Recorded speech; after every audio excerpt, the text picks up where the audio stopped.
बिस्मिल्लाहिर्रहमानिर्रहीम। अस्सलाम वालेकुम बच्चों, हम लोगों ने करंट इलेक्ट्रिसिटी वाला चैप्टर जो है वो ख़त्म कर लिया है। अब हम अपने नए चैप्टर की तरफ जा रहे हैं जो कि है इलेक्ट्रोमैग्नेटिज़्म। ठीक है, ये चैप्टर नेम है बच्चों। इलेक्ट्रोमैग्नेटिज़्म करंट का ही एक इफ़ेक्ट है जिसमें हम करंट के ज़रिए से मैग्नेट वाला जो है वो काम लेते हैं, या करंट का एक ऐसा इफेक्ट जब वो मैग्नेट के तौर पर काम करे, आप इस तरह कह सकते हैं। पिछले चैप्टर में तो हमने सिर्फ करंट को ही डिस्कस किया, उसके यूज़ और बाकी चीज़ें। अब हम एक तौर पर करंट का ये एक इफ़ेक्ट है जो डिस्कस करेंगे, इलेक्ट्रोमैग्नेटिज़्म।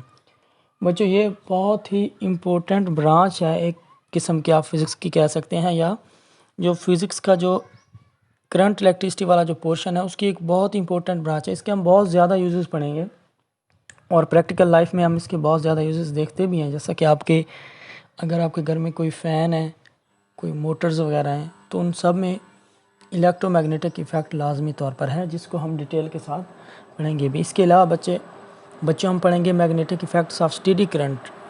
अब बच्चों, हमने देखा था कि करंट जो है वो एक ही तरह का नहीं होता।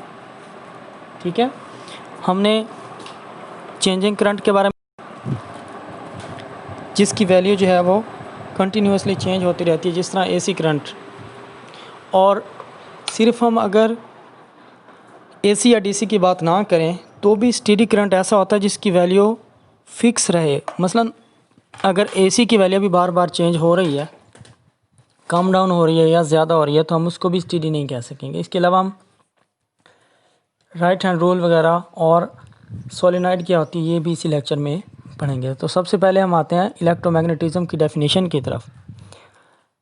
Electromagnetism is the study of magnetic effects of current. ये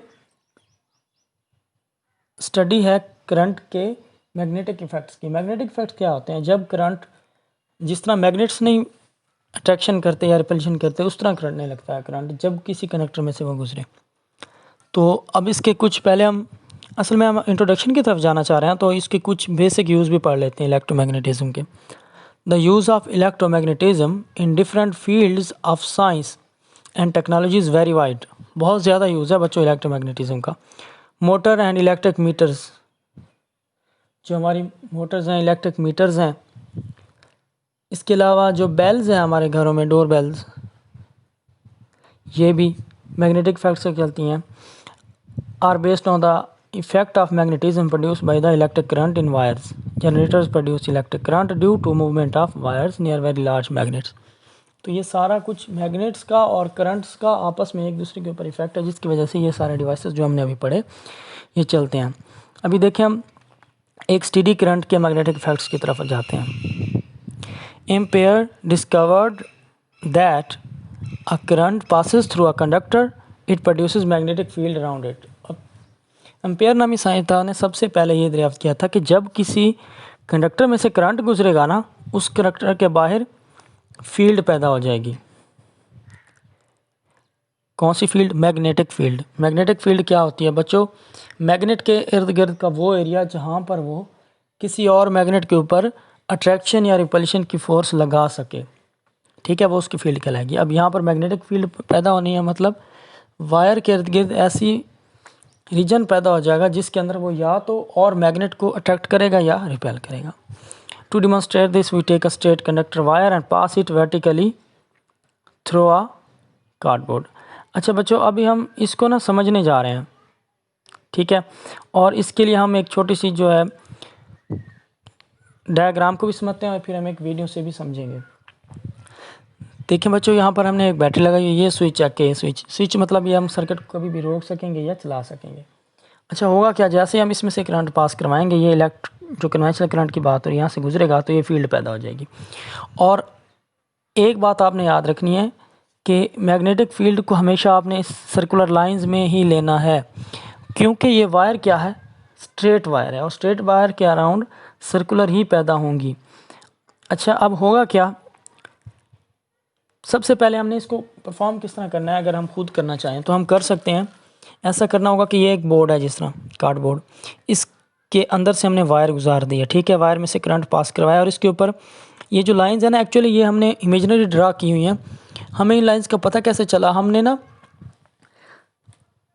बच्चों, अगर हम आयरन के इतना बारीक उसको पीस लें कि उसके छोटे छोटे टुकड़े बन जाएं, ठीक है, उसे कहते हैं आयरन फिलिंग्स, तो उनको इसके ऊपर गिरा दें और करंट गुजारें तो वो अरेंज हो जाएंगी सर्कल्स की सूरत में, जिससे हमें पता चलेगा, क्योंकि आयरन के ऊपर मैग्नेट का इफेक्ट होता है, तो यहाँ से हमें ये पता चलेगा कि आयरन के जो पीसेस थे उनके ऊपर करंट का मैग्नेटिक इफेक्ट हुआ है और वो अरेंज हुए हैं। इसी तरह अगर हम करंट की डायरेक्शन चेंज कर दें, देखें बच्चों, पहले ऊपर पॉजिटिव था नीचे नेगेटिव, तो करंट की डायरेक्शन ये थी। अब हमने ऊपर नेगेटिव नीचे पॉजिटिव कर दिया तो करंट की डायरेक्शन क्या होगी? चेंज। तो उससे उस फील्ड की डायरेक्शन भी क्या हो गई? चेंज हो गई। ठीक है, मतलब अगर हम करंट की डायरेक्शन करेंगे चेंज, तो उससे पैदा होने वाली फील्ड की डायरेक्शन भी लाजमन चेंज होगी। ठीक है, अब हम थोड़ा सा इसको डिटेल के साथ डिस्कस करते हैं। Now we connect the two ends of the conductor with terminals of the battery so that current flows through the circuit in the clockwise. पहले केस में करंट है क्लॉकवाइज, घड़ी की जो सुइयाँ जिस डायरेक्शन में चलती हैं उसी डायरेक्शन में। तो the lines of force of the magnetic field produce around the wire would be in the form of concentric circles. Concentric होते हैं एक दूसरे के करीब करीब। ठीक है, if we place compass needle बच्चों आप लोगों ने अक्सर देखा हो, जिसे हम खाना काबा की डायरेक्शन के लिए ज़्यादा यूज़ करते हैं। वैसे तो हम उनको बहुत सारे डायरेक्शन के लिए यूज़ करते हैं, आप सब लोग कंपस से तो वाकिफ़ ही होंगे, डायरेक्शन फाइंड करने के लिए यूज़ होता है। तो we align it will align along the direction of magnetic field. अब इसके अगर पास कंपस नीडल लाएंगे तो उसकी डायरेक्शन चेंज होगी, क्योंकि करंट की जो मैग्नेटिक इफेक्ट है वो उसकी जो पिन है, उसकी जो सुई है, उसके ऊपर इफेक्ट करेगा और उसकी डायरेक्शन को क्या करेगा? अपनी मर्जी के मुताबिक चेंज कर लेगा। Also if we sprinkle some iron filings, sprinkle का यह आयरन फिलिंग यानी कि लोहे के छोटे टुकड़े बहुत ही बारीक, इनको यहाँ पर फैला दें तो on the cardboard around the wire they will align themselves in concentric circles in the clockwise direction। तो वो clockwise direction में अपने आप को अरेंज कर लेंगे। यही केस हम करंट को रिवर्स करके, जिस तरह पहले भी डिस्कस कर चुके हैं, उस केस में भी करते हैं। ठीक है, करंट को रिवर्स करने से उनकी डायरेक्शन क्या हो जाएगी? चेंज होगी, उनकी नई अलाइनमेंट आ जाएगी। तो बच्चों अब इसी चीज़ को मैं एक छोटी सी कोशिश के ज़रिए आपको वीडियो के ज़रिए समझा देता हूँ। ठीक है, यही जो हमने अभी पढ़ा है इसको अगर हम एक वीडियो के ज़रिए देखना चाहें तो अभी आप देखिएगा यहाँ पर कि किस तरह जो है हम इसको एक वीडियो के ज़रिए समझते हैं। देखें, ये करंट की डायरेक्शन है। ठीक है, ये कार्डबोर्ड है। अब करंट क्या हो रहा है? अभी बेसिकली वो पहले हम इस करंट को देखते हैं कि करंट ने किस तरफ जाना है। अब हम यहाँ पर उस कंपस की पोजीशन को देख रहे हैं। देखें, अगर कंपस को मूव करवाया तो उसने इस तरह के सर्कल्स बनाए हैं, तो फील्ड लाइंस किस तरह बन गई हैं। अब करंट की डायरेक्शन भी आप देख लें और उधर से उसकी डायरेक्शन भी देख लें। अच्छा, अभी थोड़ी देर बाद हमें यहाँ से ना करंट की डायरेक्शन को चेंज कर दिया हमने, पॉजिटिव टर्मिनल नीचे आ गया, नेगेटिव ऊपर। अब देखें, अब यहाँ पर जो हमारे पास एक कंसेंट्रिक सर्कल्स की डायरेक्शन थी, अब उसके उल्ट डायरेक्शन है। ठीक है, फील्ड लाइंस की। तो ये हुआ क्यों? क्योंकि हमने करंट की डायरेक्शन चेंज किया और हमने पढ़ा है कि करंट की डायरेक्शन चेंज करने से जो है वो उसकी मैग्नेटिक इफेक्ट या मैग्नेटिक फील्ड लाइंस की डायरेक्शंस क्या हो जाया करती हैं? चेंज हो जाया करती हैं। ठीक है बच्चों। अच्छा, इसके अलावा अब आपको मेरे ख्याल में इसका आइडिया पता चल चुका होगा कि किस तरह जो है हमने इसको समझा है वीडियो को, और वीडियो में भी हमें यही दिखाया गया था कि जो हमने इन डायग्राम्स में देखा है। ठीक है, अच्छा नेक्स्ट अब हम आते हैं डायरेक्शन ऑफ मैग्नेटिक फील्ड। अभी तो हमने चलें देख लिया कि करंट की डायरेक्शन चेंज करने से उसकी मैग्नेटिक फील्ड लाइन की डायरेक्शन भी चेंज हो जाएगी, लेकिन इसके लिए हमने बच्चों अभी तक कोई एक रूल या एक ऐसा कोई क्लू नहीं बनाया जिससे हमें फ़ौरन पता चल जाए कि करंट किधर जा रहा है तो डायरेक्शन किधर होगी। ठीक है, अभी हम कोशिश करते हैं कि हम ऐसा कोई लॉ बना लें जिसके हम ज़रिए हम इस मैग्नेटिक फील्ड की डायरेक्शन को हमेशा फाइंड कर लिया करें जैसे ही हमें करंट की डायरेक्शन पता हो। ठीक है, simple method of finding the direction of magnetic field around the conductor is right hand grip rule. ठीक है बच्चों, राइट हैंड ग्रिप रूल। बच्चों अक्सर हम लोग हैंड तो यूज़ करते हैं लेकिन लेफ़्ट लगा देते हैं और फिर हम लोग रूल्स जो है वो अप्लाई करने की कोशिश में होते हैं, अक्सर ऐसा हो जाता है। लेकिन आपने राइट हैंड ये यूज़ करना है। ठीक है, ओके। राइट हैंड रूल है क्या? राइट हैंड रूल हमें यह बताता है कि ग्रैस्प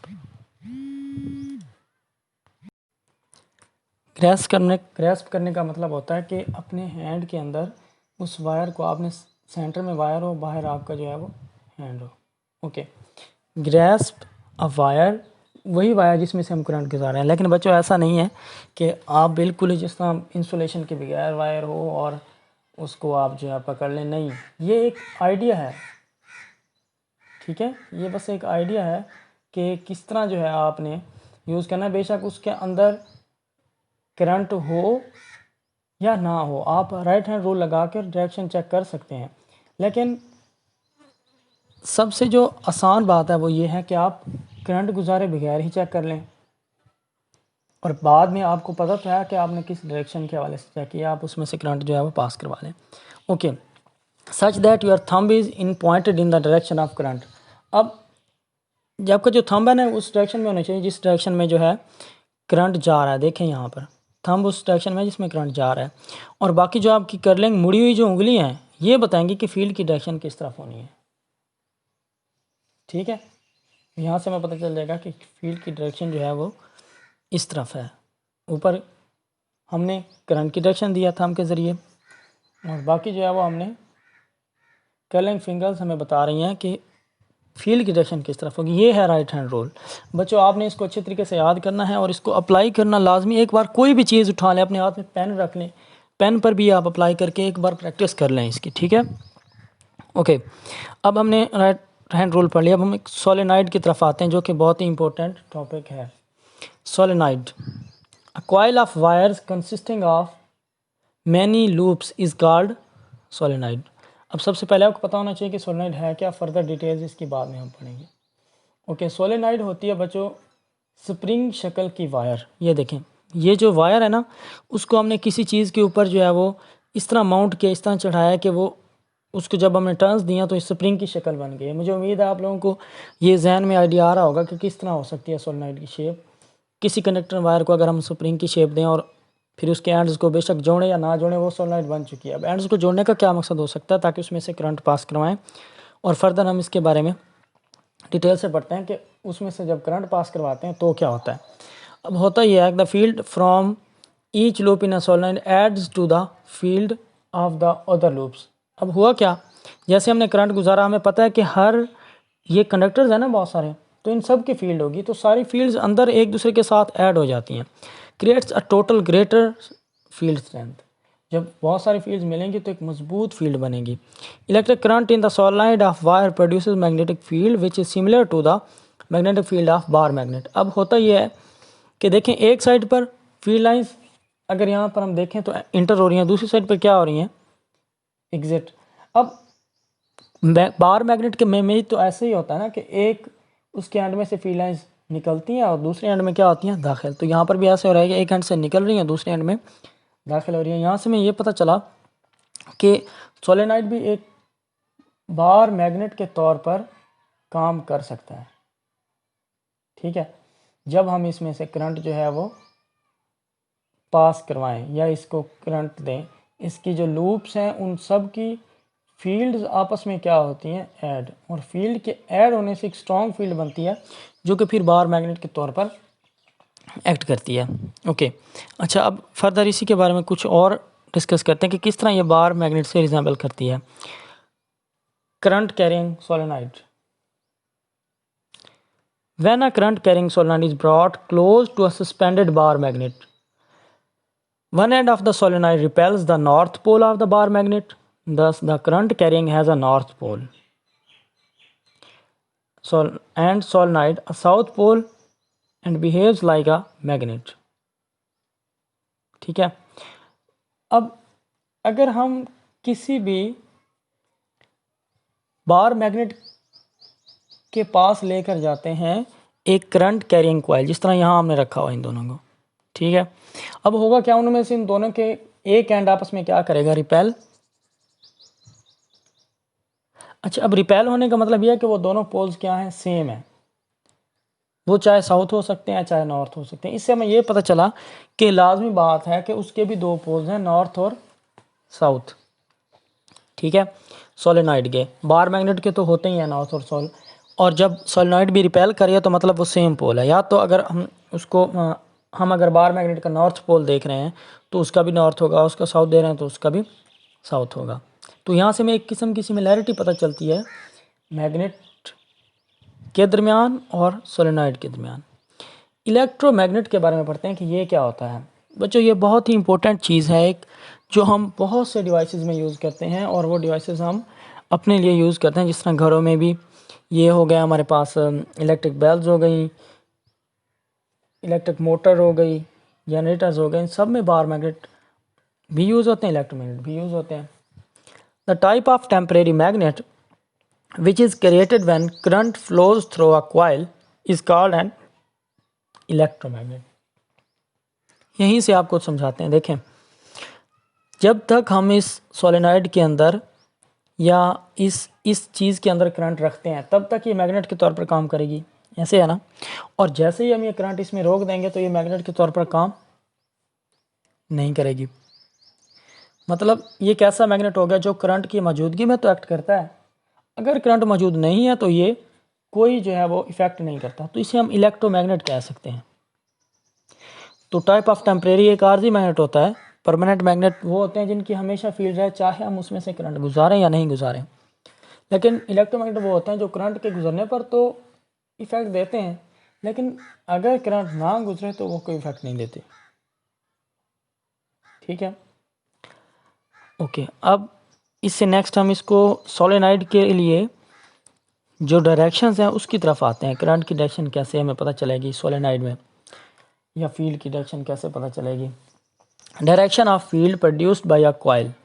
अब हमें अभी पढ़ा कि सोलेनॉइड या कॉइल मैग्नेटिक फील्ड पैदा करती है, लेकिन उसकी डायरेक्शन कैसे पता चलेगी। ठीक है, उसके लिए हम लोग जो है एक और रूल पढ़ना जा रहे हैं, जिस तरह पहले हमने राइट हैंड रूल को पढ़ा।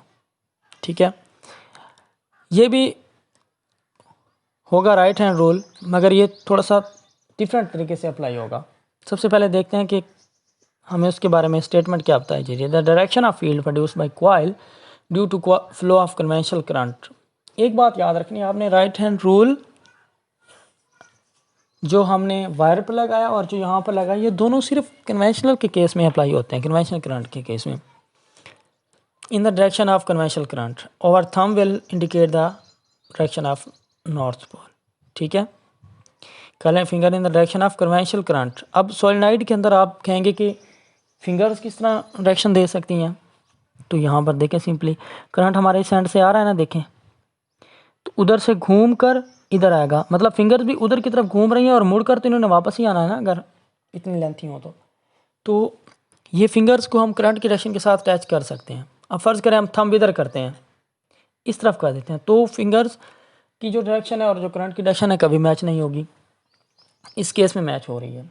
अच्छा, अब जो थंब की डायरेक्शन होगी वो नॉर्थ पोल की तरफ होगी। पोल तो दो ही बनेंगे, लेकिन आपने थंब के साथ कौन सा अटैच करना है, नॉर्थ। यानी कि आपको सिर्फ करंट की डायरेक्शन पता होनी चाहिए जो कि कर्लिंग फिंगर्स के अलॉन्ग हो, अलाइन हो, तो जो थंब है वो आपके नॉर्थ पोल को बताएगा। ठीक है बच्चों। अच्छा, अब हमने आज पढ़ा क्या क्या है।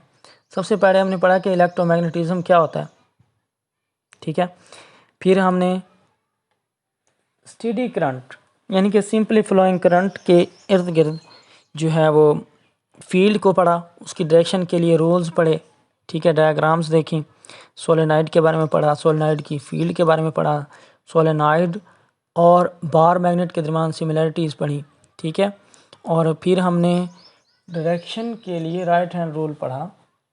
ठीक है, अब राइट हैंड रूल बच्चों आपने सिंपली ये नहीं बता देना कि राइट हैंड रूल मैं आपको बताता हूँ, नहीं, आपने पूछना है कि राइट हैंड रूल मैं किस चीज़ के लिए बताऊँ, steady current in a wire के लिए या direction of a field in a magnetic direction of magnetic field of a solenoid. फिर आपने बताना है कि अगर वो आपसे पूछेगा कि आप फील्ड के लिए बताएं, करंट की फील्ड के लिए बताएं या सोलेनॉइड की फील्ड के लिए, फिर आपने बताना है। ठीक है, तो आपके इसमें होमवर्क जो है मोस्टली डायग्राम्स ही होंगी, बाकी लर्निंग के लिए आपने सारा जो है वो लर्न कर लेना है। ठीक है, और अच्छे तरीके से लर्न करना है ताकि जो पहले लेक्चर में जो कंसेप्ट है ना बच्चों आपके, ये अगर क्लियर हो जाते हैं तो इस चैप्टर की जो बाकी अगर थोड़ी सी मुश्किल चीज़ें भी आ जाएंगी ना, वो भी आपको आ जाएंगी। अगर आपके यही अभी राइट हैंड रूल आपसे अप्लाई ना हो पाया तो बाद में बहुत सारी जो है वो चीज़ें आपको अच्छे तरीके से समझ नहीं आएंगी, क्योंकि मोटर, जनरेटर, ट्रांसफार्मर वगैरह में यही सारी फील्ड लाइंस और यही राइट हैंड रूल का ही कमाल है। तो मुझे उम्मीद है आप इस लेक्चर को अच्छे तरीके से तैयार करेंगे और आपका जो होमवर्क है वो भी कंप्लीट कर लेंगे। अल्लाह हाफ़िज़ बच्चों।